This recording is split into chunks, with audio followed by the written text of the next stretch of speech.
Happy Friday afternoon, everybody. Welcome to another MSP Cyber Roundtable. We're super excited to have Carlson and Nick from Cork here for wow, it's the first time I've ever seen it flipped like that. That's pretty fancy. The first time, excuse me. We're going to be talking about cyber insurance, blind spots, covering the gaps. We're going to go into depth on warranties. So that's going to be a lot of fun. Before we jumped in here, I was hearing some pretty cool insider information on how you can customize your lightsaber. So I would love if Nick could just go into detail there.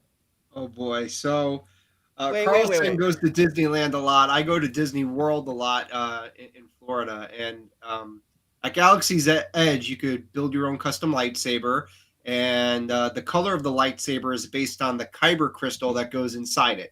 And all that kyber crystal is an RFID, which tells the lightsaber to, hey, be this color, be that color. And those kyber crystals are like $50-$60 at Disney World. So if you want a red one, that's $50. If you want a green lightsaber, it's another $50. Meanwhile, the tube is all the same.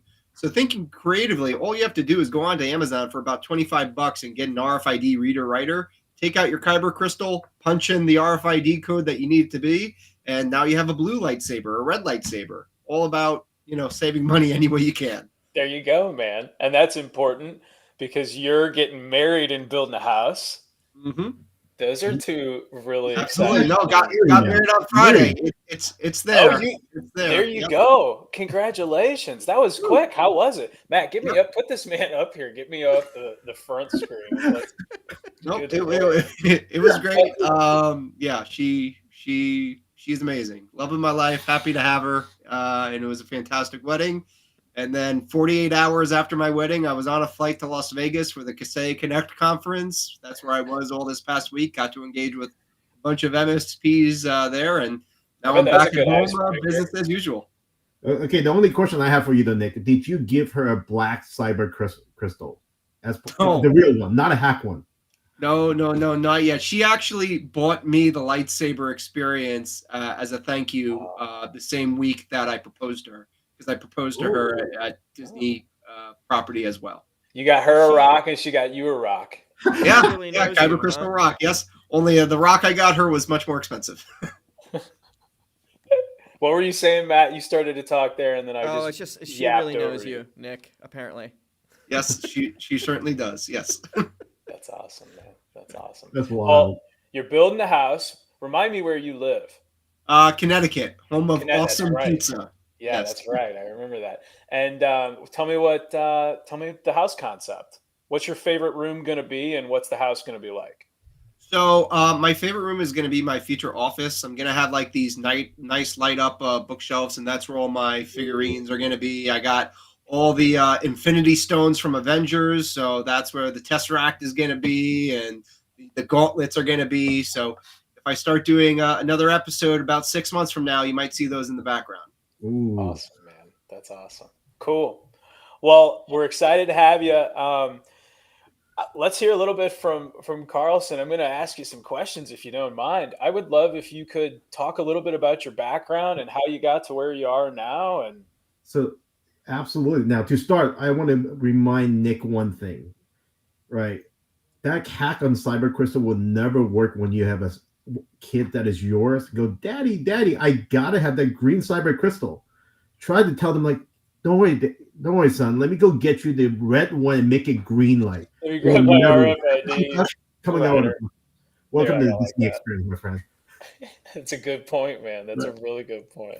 So, wait, I'll tell you a little bit. My background's quite interesting. Very similar to Nick. Prior to this was in the MSP space with Datto. But prior to all of that, though, I got a pretty wild career. I think some of you who have known me, might have met me, I pretty much worked through every single industry you have to think of. The one thing that's linear against is really getting a new industry, taking a look at and ask a question, why the heck would you do things that way? People question, well, we've been doing this for this many years. Then I go and disrupt it and try something new, right? As early as when I was in the early days of enterprise software business, we took the product running from a on-prem server to cloud running. We write an application to run on Netscape. I know Netscape, you might be like, some of you might go, what the heck is that? It's called Browser Day. Early days, we ran an I don't think application. the cloud's that old, Carlson. They didn't call it the cloud back then. Yeah, they didn't call it cloud. But what do we call it? The high performance computing center, right? At the end, it's just cloud. It doesn't sit up 30,000 foot. Then I got in the gaming industry, spent good 10 years at working with company on games like Call of Duty, World of Warcraft. Spent a lot of time building tools that let people play online, let people play multiplayer. In fact, one of my cool projects that I built ended up to become what people know as BattleNet for those gamers out there. Got in the gaming space, toy space after that, and toys said, hey, how do we make toys come to life? So did a lot of fun stuff at Mattel when I was there. Did things including reimagining the ViewMaster, did a deal with Google, did ViewMaster reboot, where you can put your phone in there, do AR, VR, different way of looking at it. Then I got in the restaurant business, got it right in the time of the pandemic. So wait a second, say that again. Restaurant business. The restaurant business.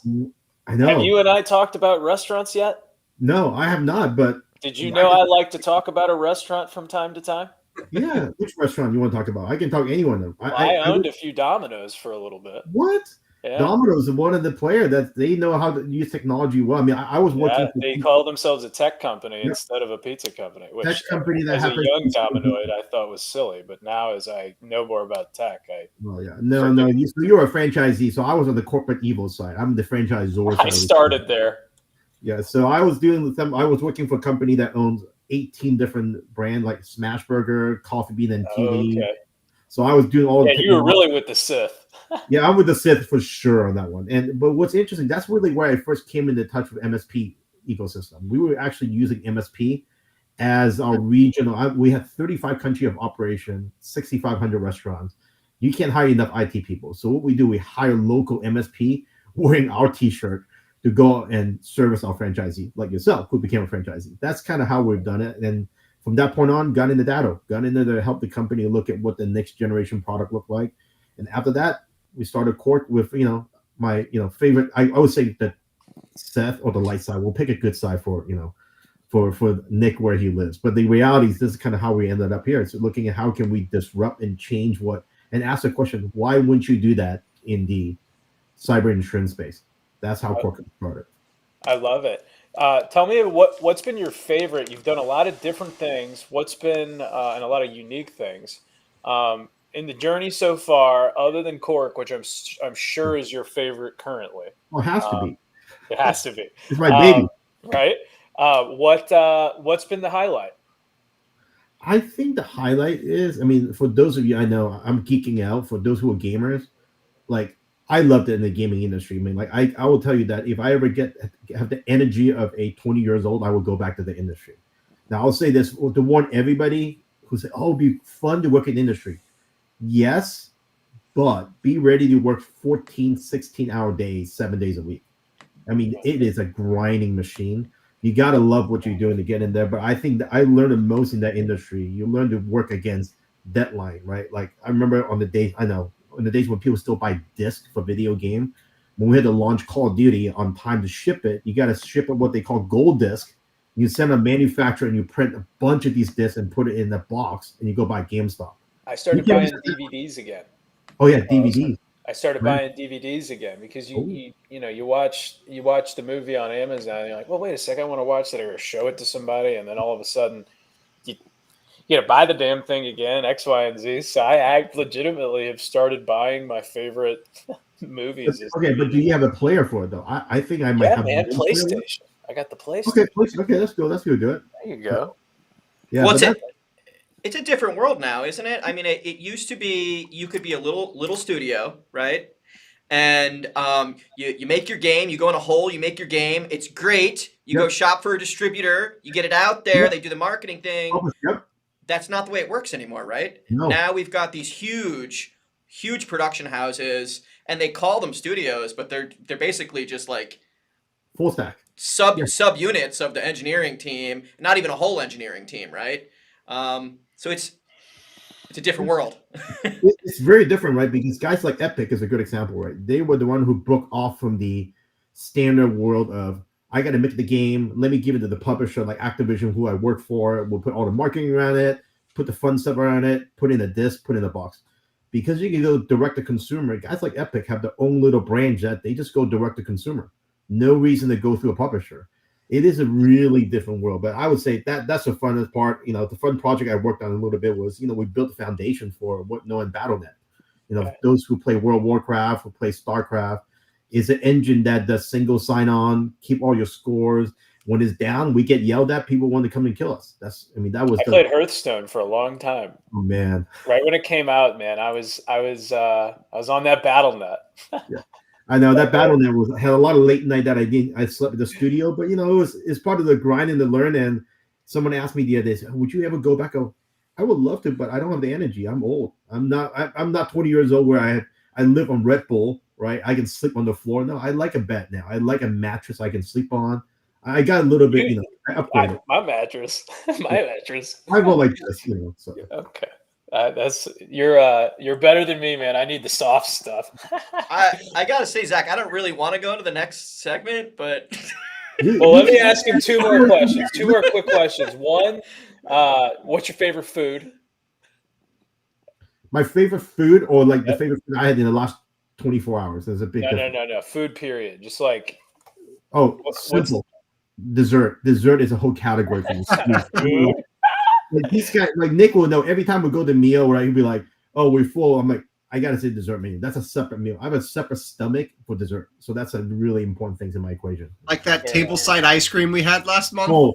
Oh man, that was amazing, right? That tableside ice cream. It was like, what an experience. Yeah. What is it? Wait, what is tableside ice cream? All right, so think of like tableside guac, but like ice cream. Like they brought the milk, the cream, they brought that like nitrogen or something, and it like froze right by your side. And Oh, I've never heard of that before. That's cool. That's cool. That's a date idea. Thanks. Now wait. So I've seen ice cream machines for the house, and they're like you have to plug them into the wall. So like do this and it was a the nitrogen. Yeah, no, it's the nitrogen. Liquid nitrogen just freeze it right away. And they just have metal tools, probably. Yeah. Well, right. Carlson, tell everybody where you're located, and then I will stop the interview portion. And it's a sunny Irvine, California, where we pay heavy tax for the sunny weather that we get continuously. But it's also something I taunt all my East Coast, colleague like Nick. It's like, oh my God, it's 70 today. I better break out my. So they're taking those tax dollars and they're giving you guys more sunshine with it. Yeah, pretty much. But I think it failed this year because we have more rain than we ever had. We don't know what to do with them. We got inches of rain. Who screwed that up? I don't know, man. I think our governor somehow, did that, break it with the weather god somehow.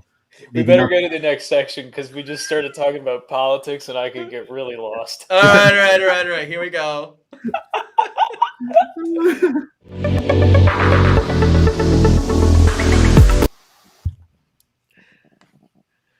Oh, now I'm over there.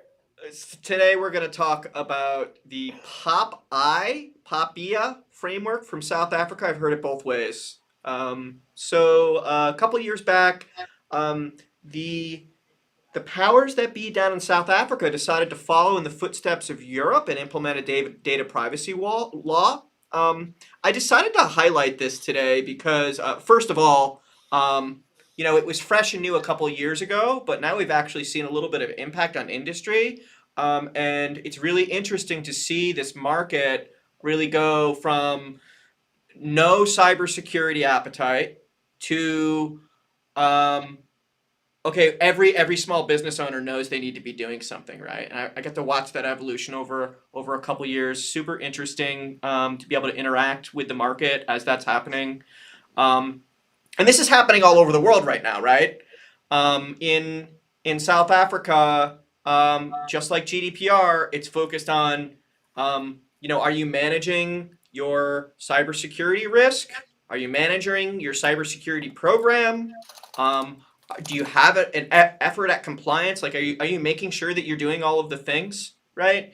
And then, of course, is anyone looking over the shoulders and actually checking to see that there's evidence, there's proof that the cybersecurity is actually working, right? So those are all components of the law, and just like other similar laws, they don't go into great technical detail, but they talk about things like the executive mandate. They talk about how you need to really communicate the needs out to everyone in the organization. define roles. You need to put governance in place for cybersecurity. You need to monitor all your systems and cybersecurity tooling, and you need to make changes. So I think from the perspective of effort uh,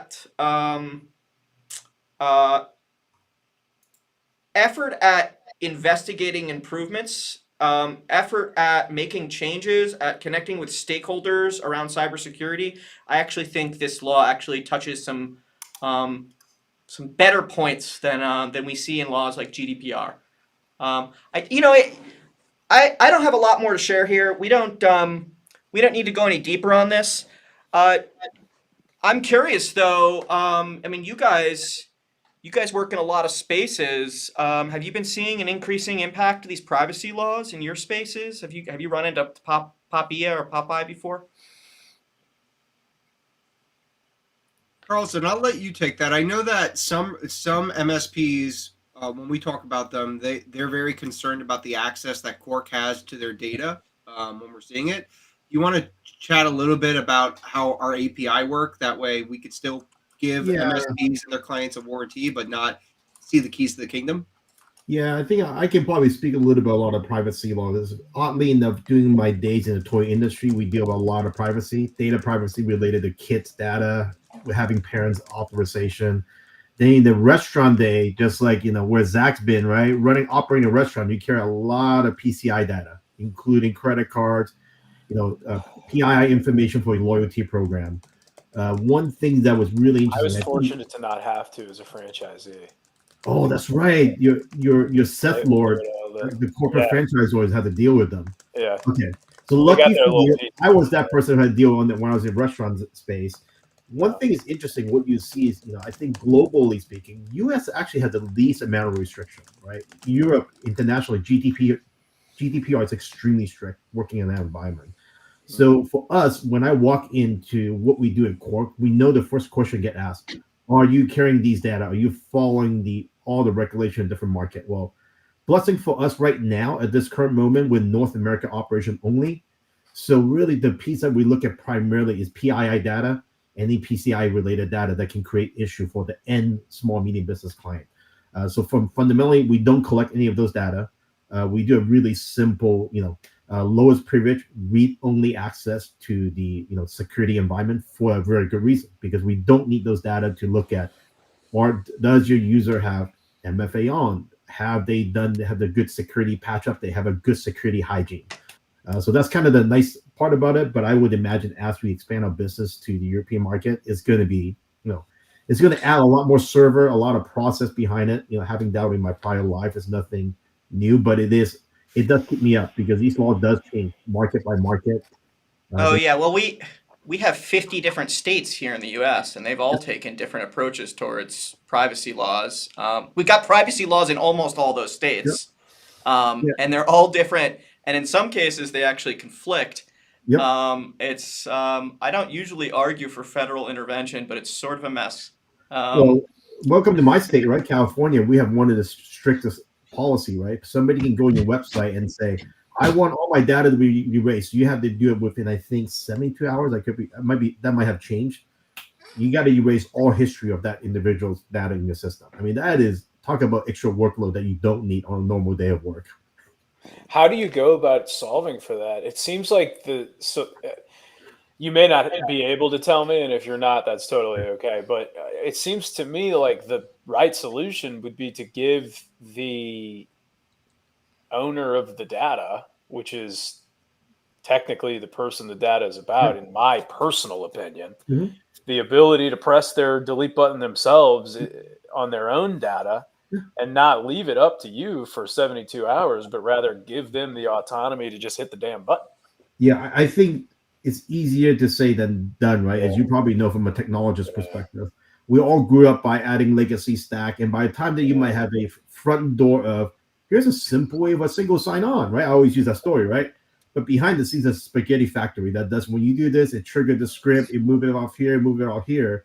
So I think that's kind of we had the spaghetti factory growing up when I was in St. Louis, man, and we loved the spaghetti factory. Ooh, those are best. They still have some sitting around California. Oh, okay. But I would say the taxes are going towards. to Matt's point, though, I think it does need federal intervention. I do think there's something that the Europe. I know that gives you a look. We I think It's at okay. least there's some kind of standard you start off with. It can be each state have their own way where they're competing each other.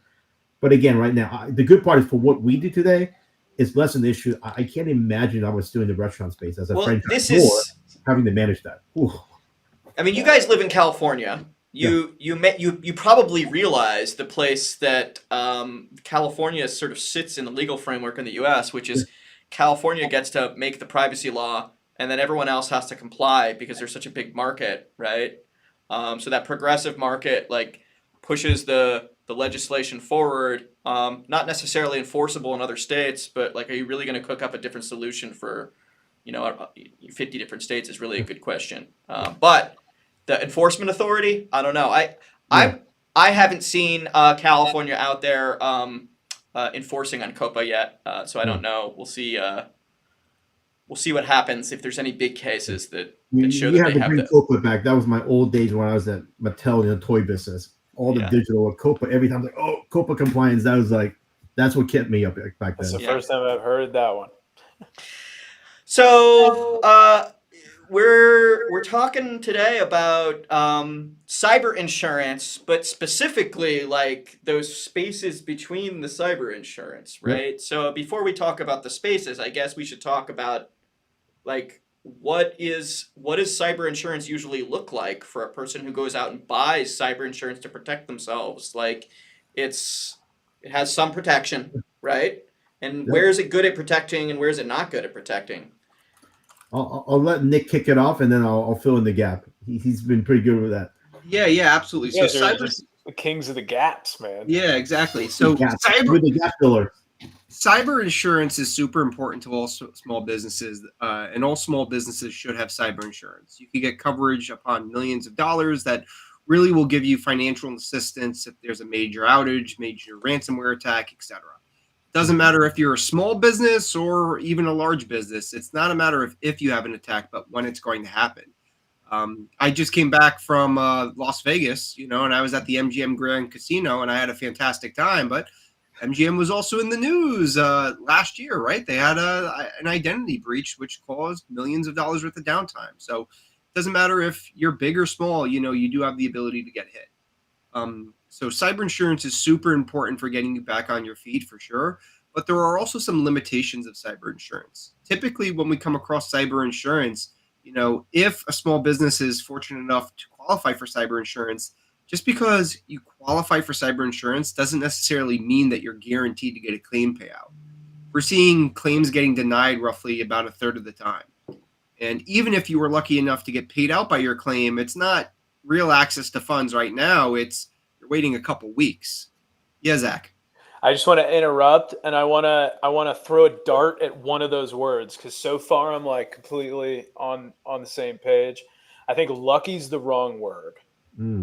I think that I work with a lot of service providers that go out of their way to be very thoughtful about the language of compliance and about their specific clients that have things that they have to be very thoughtful of from a regulatory perspective.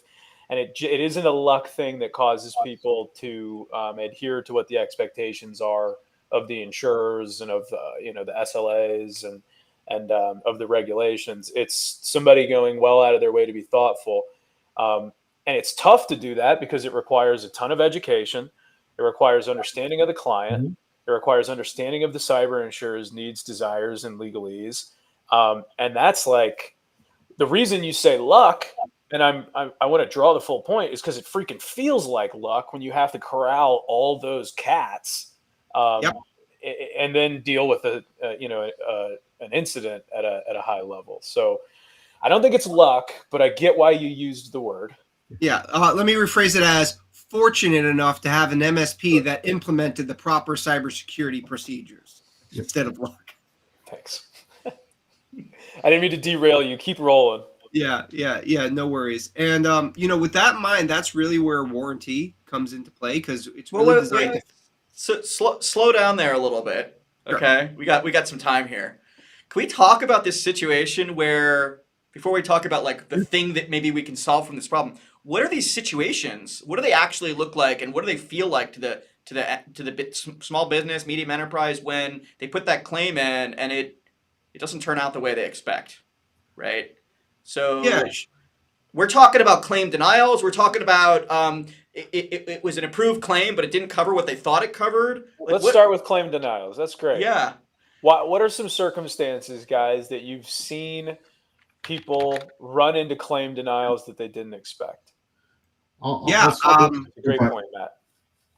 Yeah, and I'll share a quick screen here. I mean, this is straight off from the internet.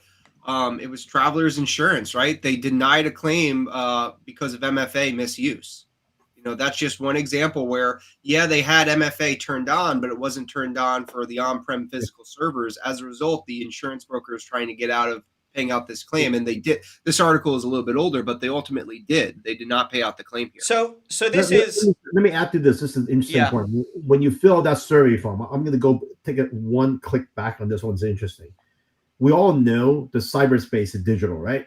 And it changes every single second, right? The environment probably changes every fraction of a second with all the AI thing that we are doing, the bad actor is doing, okay?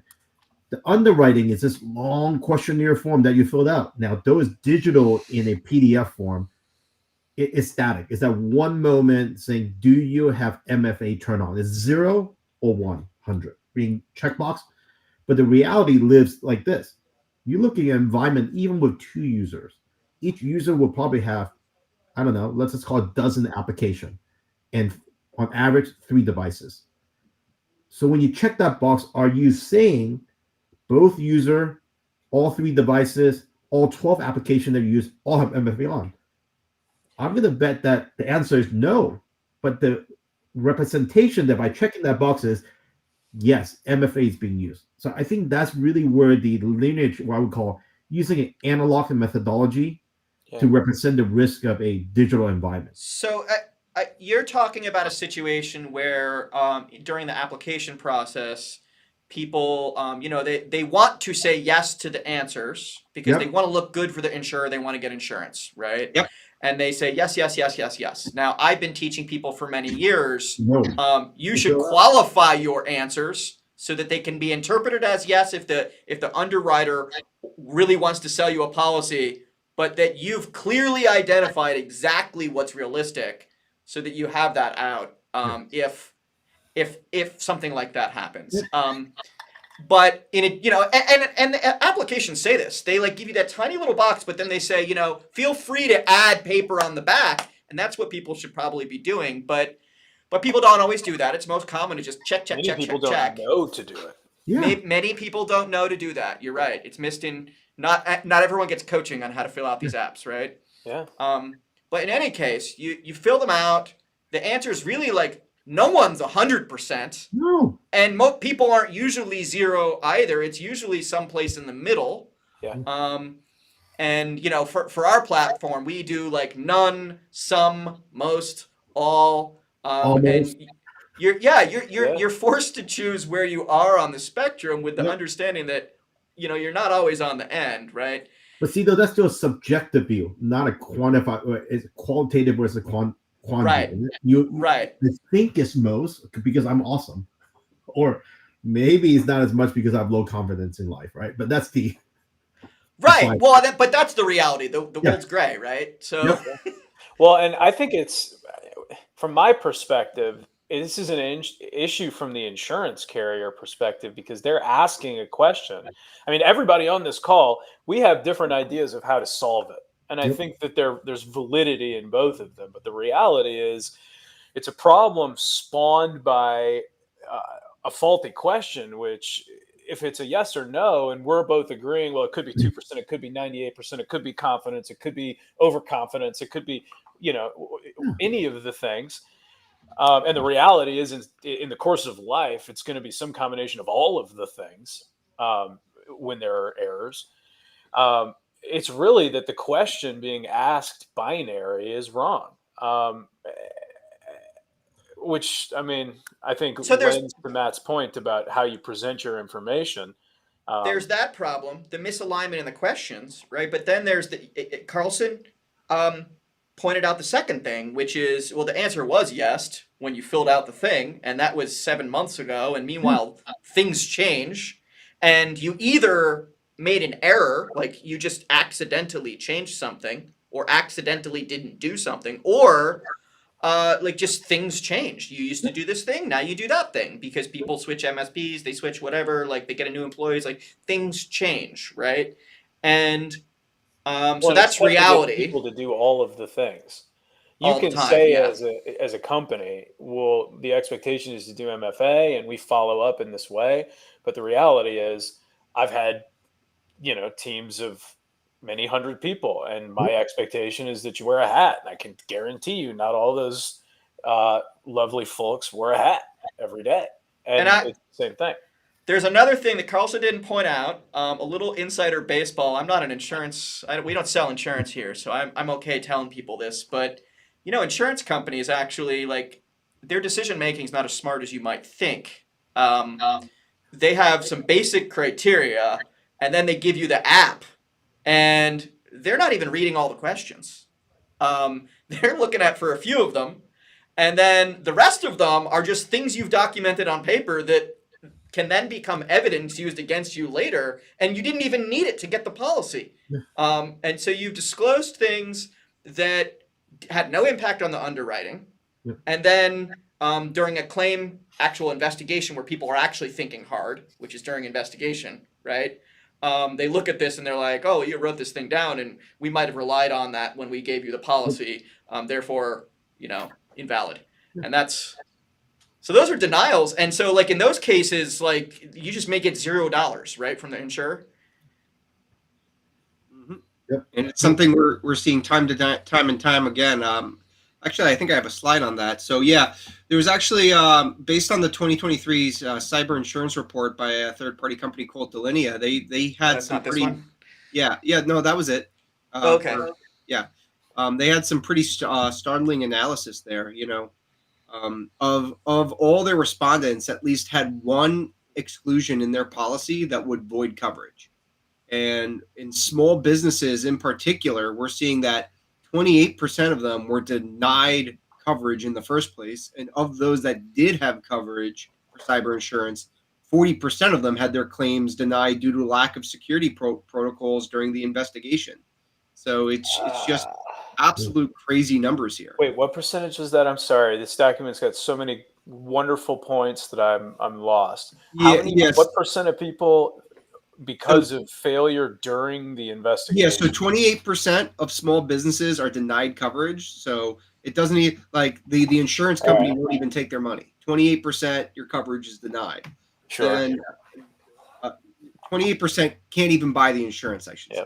And then those that do buy insurance, small business in particular, based on the data of the report, 40% of them had their claims denied due to lack of security protocols. And I think that ties a lot into what we went over earlier regarding the lack of visibility. Yeah, you might be saying yes on that checkbox today. You might be saying MFA is turned on, but in reality, before you get that check from the insurance provider, they're performing a deep analysis, and that's when, unfortunately, claims get denied. Yeah, you said MFA was turned on 7 months ago, but it's not over here. I've got a question, and I think I want to direct it at Matt. I'm not sure that I want to direct it at Matt, but everybody can answer, but I think I want to gun it right at Matt. And the question is this: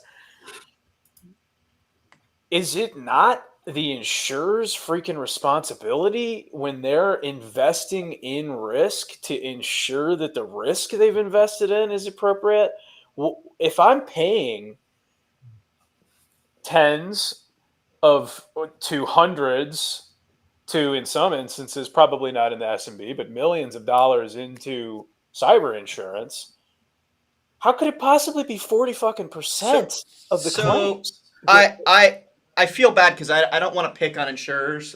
They have a tough business in trying to balance an actuarial. We're not picking on any specific insurer. It's a problem. Right. And some of them do a much better job than others on this type of thing, right? Yeah. It's specifically in cyber, but they have a problem, which is they have to take all the cyber risk. Somehow they have to assetize that. They have to figure out the cost of that risk, put it as a liability on the books against the premiums. They package it up, and they have this asset, which is the package of reinsured risk. And it's like this crazy exercise, and basically it's so impossible to do that they basically fake it, and sometimes they get it right, and sometimes they get it wrong. And the way they make money is a lot of this is how do they deal with the claims? You know, how do they deal with the investigation? How do they manage incidents and losses? How do they deal with price elasticity in the market versus, you know, what does it cost to underwrite? Like that's where they're making money. And you know, one of those things is they may deny a claim and they may think, well, there's a 60% chance if we deny claim, that's the end of it. We don't have to pay out. Now there may be a 40% chance that if you raise your hand and went to arbitration, you'd win, right? But if they think that like overall across their package of list, a certain number of denials are going to result in them not paying out overall, they're just going to choose the option that costs them the least. They're going to factor in the legal fees and the arbitration fees and all that, right?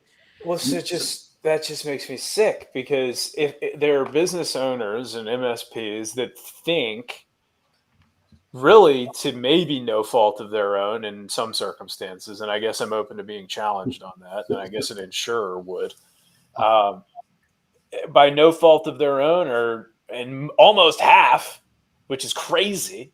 Yeah. It would be like if at my Domino's, almost half the people that ordered a pizza didn't get a pizza. How long? That's crazy. So let me ask an interesting point, right? Like what Matt kind of point out is what the money they put aside, right, is what they call loss reserved, right? For every dollar they collect, right, the industry average right now, the loss ratio is 60 is continue rising, 65%, meaning that every $100 you collect, $60 to $65 they have to put in a piggy bank, okay? And they can't touch it. It's not operating, it's dollar they collected from you. Through that process. Now, after a year, if you have no claim during that year process, then that 65 becomes unlocked. It goes back into working capital. The reality comes down to a couple of things. I think standing on the part of the insurance space in general is that one is we already hit the topic. The correlation to the actual risk is murky at best, right? A form, static, checkbox, dynamic environment. I keep going back. An analog methodology to underwrite a digital environment. That's number one. Second, the underwriting, I think, Matt, you kind of mentioned it a little bit. The algorithm of those are typically coming from more traditional asset they protect. Home insurance, fire insurance. Like my home insurance, right? I live by a hill, by a valley, got a lot of dry bushes. Guess what? I'm a higher risk house than the one that, you know, a mile down the street away from the mountain. Well, the mountain ain't moving, my house ain't moving. So the risk itself is constant. It doesn't change from that perspective. Sure. Cyber risk, guess what? It is changing like every single day. But if you take that underwriting methodology in place, all of a sudden you're going to find yourself going, guess what? The underwriting is not working. They end up losing the more claims because you might appear to be a safe environment that you're so far away from the mountain, but because of poor security hygiene, you're getting break left and right. So now the loss ratio keeps going up. It goes to 60, 50%, 60%, 65%. It's just a matter of the correlation of the underwriting is not tied into the. So the deck's stacked against you as an applicant. And there are things you can do to make it better. So you can be brutally honest during the application process and tell people all your flaws. Yep. But still look good and that That's will like help me you. dating. Yeah. But it doesn't get you all the way there, right? Because you actually, if your security fails in the future, have no idea how it's going to fail. But that can help you. Yeah. This is like the denied claim problem. We talked about that. We dug pretty deep there. I'm also interested in we're talking about the claim amount that we get back is not what we thought it was. And I don't know, are we ready to tackle that one or? Yeah.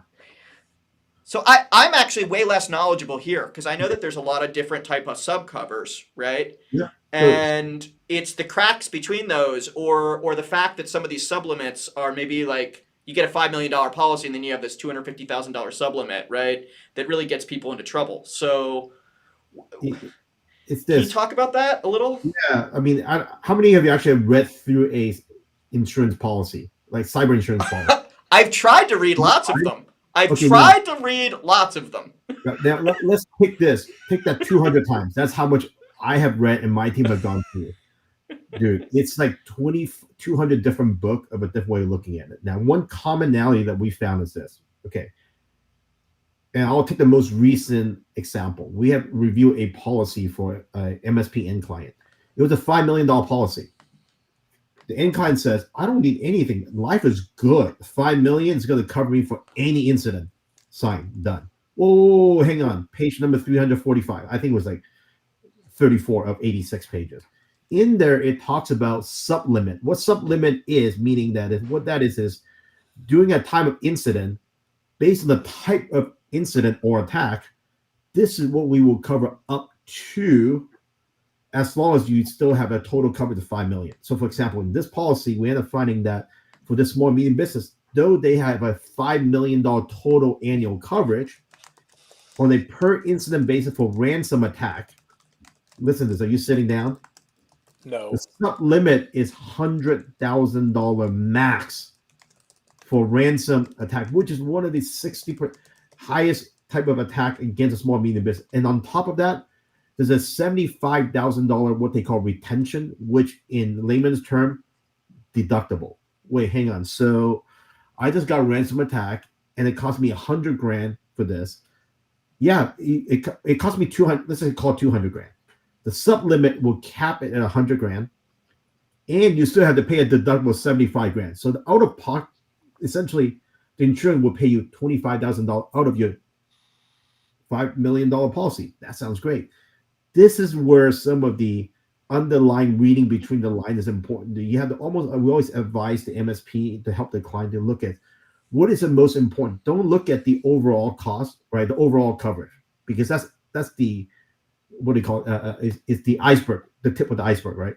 What you need to look down to is what is the sub limit coverage for ransomware?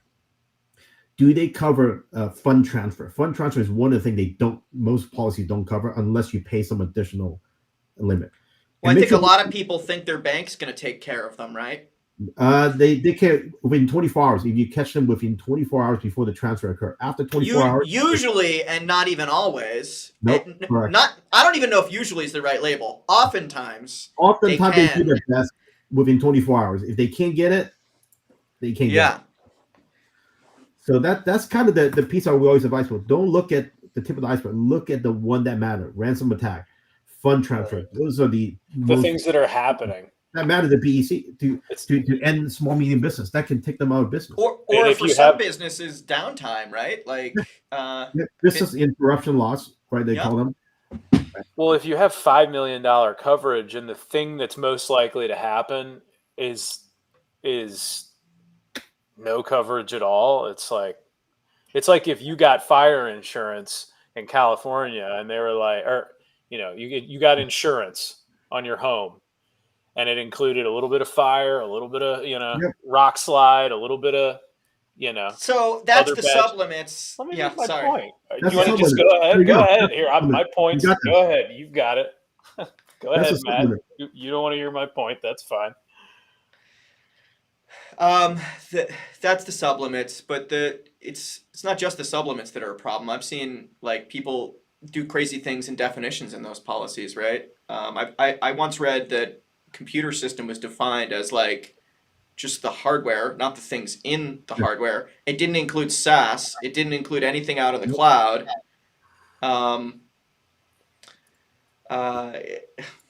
So I mean, there's a lot of opportunities there, right, for not getting what you expect. And it's not I would say the industry is starting to catch a wind, right? They need to start learning how to do this, right? How to do it right. I mean, they got players out in the market that are, doing this with technology, but fundamentally you got to believe, right? Ultimately, the entire industry is built up on the algorithm that's been training the machine, right, to run analog methodology to underwrite a digital environment. I always go back to that. That's really where the gap in between. Read the policy. I keep telling people, they go, well, there's 85 pages. I go, well, then at the end of the day, if you got a $5 million policy for annual premium of $6,000, chances are the sub limit are very limited. I've seen $5 million policy that costs 5 times as much. But man, that sub limit is, is $1 million. All of a sudden, it becomes a viable option. You pay for what you get. Yep. So it's important to get this insurance, clearly, but it's like a fishing net that lots of stuff fits through, right? And of course, it's important to build security into your systems, right? But you guys operate in another space, so what is it like to have a warranty? Like, what does that feel like? Is that like before the claim, after the claim? Is it like instead of a claim? I could touch that on that real Nick's quick. like, Yeah. Put me in, coach. And I think I have a quick slide here as well. So when I think of a warranty and a cyber warranty, I like to compare it to the auto industry. In the auto industry, you have car insurance, you have a car warranty. Both are completely separate things, but both are very, very important. What cyber insurance does is it's protection if you have an incident in your cyber landscape or if your data is stolen. Where a cyber warranty comes into play is we're kind of like a check engine light in a car. So we're helping you proactively if there's anything that will prevent a warranty or, in essence, an insurance claim from being paid out. So, for example, in order to qualify for most warranties as well as most insurance, you need to have things like MFA, EDR running. However, with insurance, all you have to do is do a checkbox. Yes, yes, yes, yes, yes. And we've discussed this earlier, and that's one of the reasons why so many claims are getting denied, because the insurance brokers go back and say, hey, you had MFA turned on, when in reality, it's not. So the way that Cork operates, in addition to giving a financial warranty, is that we're also giving a monitoring platform. So this basically ensures that, yes, this user does have MFA turned on, this user does have EDR installed. And as a result of this, I no longer need to send out a questionnaire. I don't have to ask them if MFA is turned on or EDR is running, because we're tying into the APIs of the managed service provider's cybersecurity tech stack that they're selling their client. So I'm seeing SentinelOne checking in for EDR. I'm seeing Duo MFA turned on. I'm seeing all these things.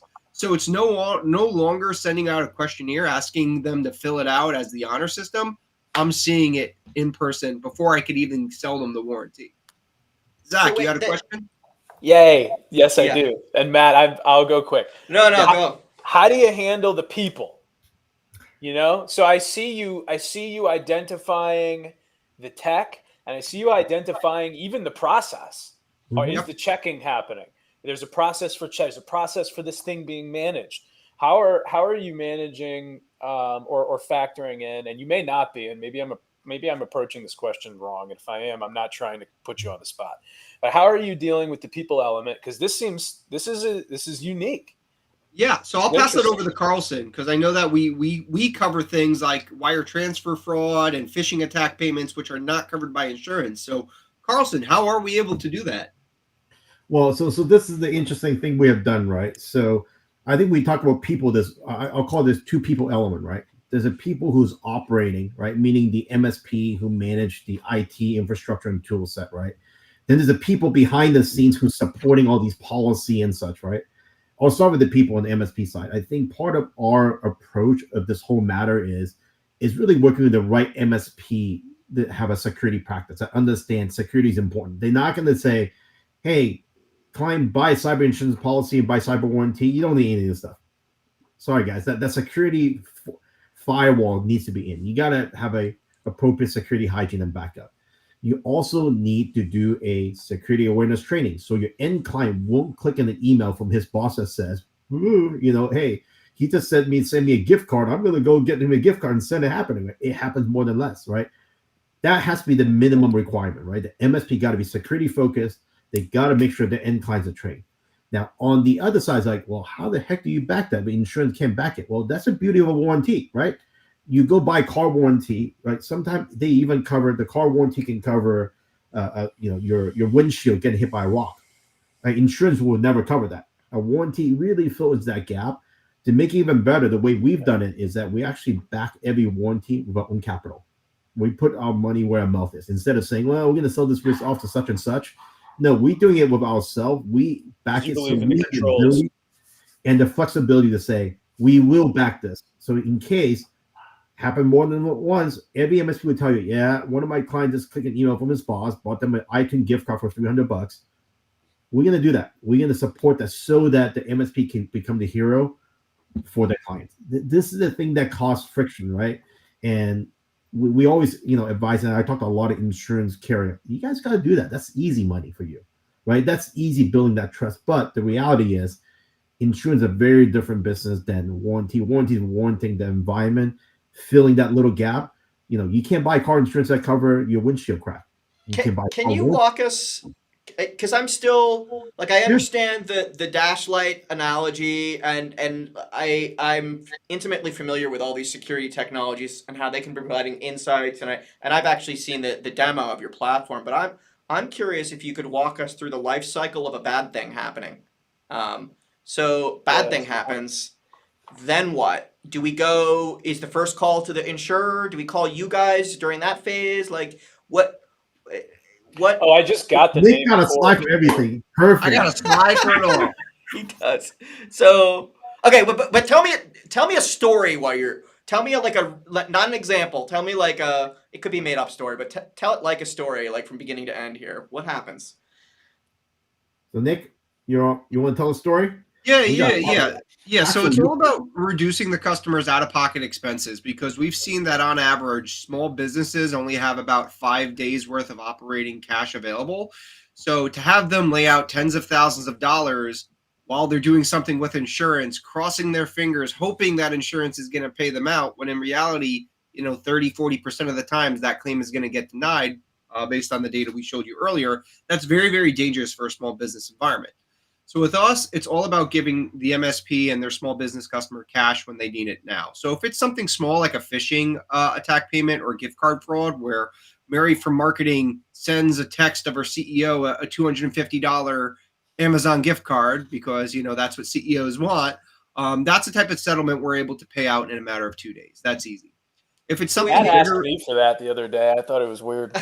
Yeah. So wait. 2 days. Yep. So bad thing happens, mysterious bad thing. We got malware and we lost, I don't know, we lost a bunch of data. Maybe we have cyber insurance, maybe we don't. And then we remember, oh yeah, we've got Cork. And so Cork covers data recovery. Cork covers data recovery services. But who does what? The service provider gets on the phone, someone fills out a form, what happens? Yeah, Carlson, you want to walk through that process? Yeah, the form is pretty darn easy. We try not to have people have to fill out any forms, right? They would literally, for MSP, we just go file right next to that client. The moment they file for the issue, it literally, I think I counted, it's 3 clicks. And that 3 clicks, the moment that we say, yep, this is a valid claim because we can see the data, there was actually an incident that happened, we will release if you look at this, it's called instant fund access, regardless if you're with or without insurance. What that is a virtual credit card that's issued to the end client and or the MSP. So now instead of one of you have to be the bank of however much dollar you need to spend to stood up a virtual environment or start with the remediation or the protection from that standpoint, there's a virtual credit card that you can charge right away. Now, of course, if you charge a nice meal on it, we can deny it, but the goal is for you to have instant fund and dollar to start the protection or start the parallel environment build out to help your client to get back up and running. That is simple as that. The continuity and recovery things that need to happen, right, are going to cost money. And what you're saying is the client can charge to this virtual account, right? You guys will deal with the validation of those expenses as a secondary activity, but basically they can start running with the recovery pretty quickly. That's why we call it instant. The moment you file it, we can see it right now. Of course, if you go back, I am finding that Nick went out and bought a couple Kyber crystal. That's probably enough for recovery services. We can probably. He would only need one, man. Only one. Okay, sorry, one and his reader. We're in this writer, right? So, but that to us is is part of what we designed to do, so that now you're not sitting to talk to your client going, hey Nick, can you this give me a bill. We're gonna be billing at 3.5x, right? Because weekend time, it is about get back up and running quickly and get stop the bleeding before it gets worse. Yep. So that all makes sense to me. Really I get it now. Yes, I sir. get it now, which is Yep. bad thing happens. Click a button, file for Yep. sort of like putting a ticket in, right? Pretty much. And the payment trail gets established there. We can start billing against it pretty immediately. Yep. Um, You got it. and then sort of like the reconciliation happens as a secondary activity, right? Correct. And Well, that's really different than insurance, right? Yeah. We Yeah. try to make it easy. We try to make it Yeah. painless, right? With warranty, it's pay now, ask questions later. With insurance, it's ask questions. Oh no, Maybe gotta pay. wait. Gotta wait. Okay, maybe we'll pay you. Yeah. Well, I love that. I heard you breathing into a statement. So mine's a statement that's quick, and I'll let you go, Matt. Ooh. I love that you guys are backing this with your own money because it says you guys believe in the concept. It also whereas I'm not saying that's not necessarily true with insurers. But what I think is really interesting here is you're very thoughtful about what results in preventing attacks. Yeah. And that's what you're basing this on. And I think I think Matt agrees with that for the most part. Now, how we've gone about solving it are two different interesting approaches, but controls and actions and proper cybersecurity hygiene is extremely important. Well, let's be clear. The space we're in is left of boom, right? And yeah, we're going to help you stand up and prepare for right of boom, Yep. right? Good By point. making sure you have an incident response plan and people and all that. But like basically, we're helping you defend yourself with the understanding, even if you're really good at it, you're only going to be able to defend yourself most of the time. Well, right? I'm thinking about it from the perspective of how we both relate to cyber insurance. Oh, 'cause yeah, that's what the yeah. conversation is about. Because Well, I think we're in alignment there. I no, think that's what I'm saying. So Yeah. for us, we're I think you looking have at a good point, though, right? Just think about it. All insurance business, let's say financial protection business in general, right? It's not just cyber, right? They are on the right of the boom, like right of the incident. Bad things happen, they will come in. They help you to recover financially, right? Left of boom is, putting a fire extinguisher, fire alarm in my house, right? It's all the things that prevent the side of the equation. But if you take a look at both the business model, they're independent. They're not connected in that case, right? Yeah. When you look at what Cork is, we made it very unique is that if you notice a lot of conversation we're talking about, it's actually the left of boom. We're trying to make sure your current environment, if you're able to prevent it, is a win-win-win for all parties, meaning that it's winning for the end client, win for the MSP, and win for Cork in general, right?